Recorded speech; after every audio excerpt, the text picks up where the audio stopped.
शबरी जयंती। शबरी का जिक्र तो आपने रामायण के दौरान सुना, जाना और पढ़ा ही होगा। आज हम उनके बारे में विस्तार से सुनेंगे।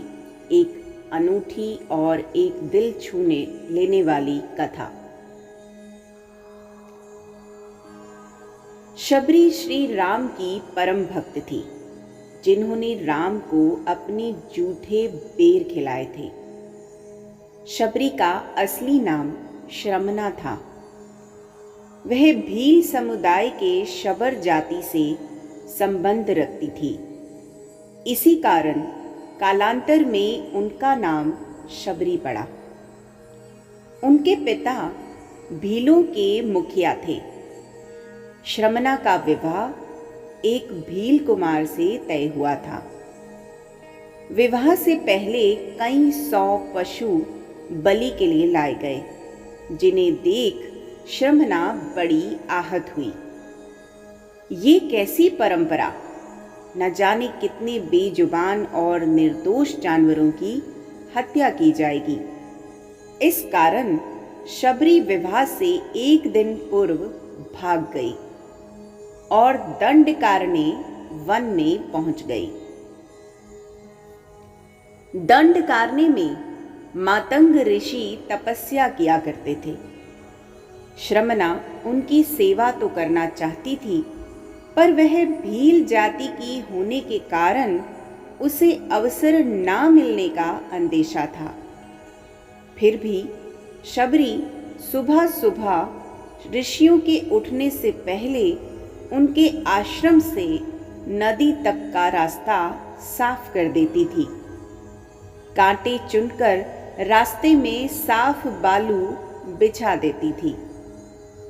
यह सब वे ऐसे करती थी कि किसी को इसका पता नहीं चलता था। एक दिन ऋषि श्रेष्ठ को शबरी दिख गई और उनके सेवा से अति प्रसन्न हो गए और उन्होंने शबरी को अपने आश्रम में शरण दे दी। जब मतंग का अंत समय आया तो उन्होंने शबरी से कहा कि वे अपने आश्रम में ही भगवान राम की प्रतीक्षा करें। वे उनसे मिलने जरूर आएंगे। मतंग ऋषि की मौत के बाद शबरी का समय भगवान राम की प्रतीक्षा में बीतने लगा। वह अपना आश्रम एकदम साफ रखती थी। रोज राम के लिए मीठे बेर तोड़कर लाती थी। बेर में कीड़े ना हो और वह खट्टा ना हो, इसके लिए वह एक एक बेर चख कर तोड़ती थी। ऐसा करते करते कई साल बीत गए। एक दिन शबरी को पता चला कि 2 सुंदर युवक उन्हें ढूंढ रहे हैं। वे समझ गई कि उनके प्रभु राम आ गए हैं। जय श्री राम। उस समय तक वह वृद्ध हो चली थी, लेकिन राम के आने की खबर सुनते ही उसमें चुस्ती आ गई और वह भागती हुई अपने राम के पास पहुंची और उन्हें घर लेकर आई। उनके पांव धोकर आसन पर बिठाया। अपने तोड़े हुए मीठे बेर राम को दिए और राम ने बड़े प्रेम से वे बेर खाए और लक्ष्मण को भी खाने को कहा। लक्ष्मण को जूठे बेर खाने में संकोच हो रहा था। राम का मन रखने के लिए उन्होंने बेर उठा तो लिए, लेकिन खाए नहीं।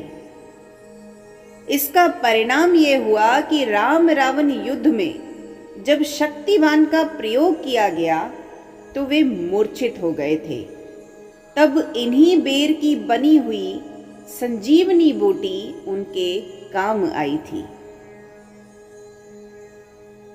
तो ये थी माता शबरी की पुण्य कथा। जय श्री राम।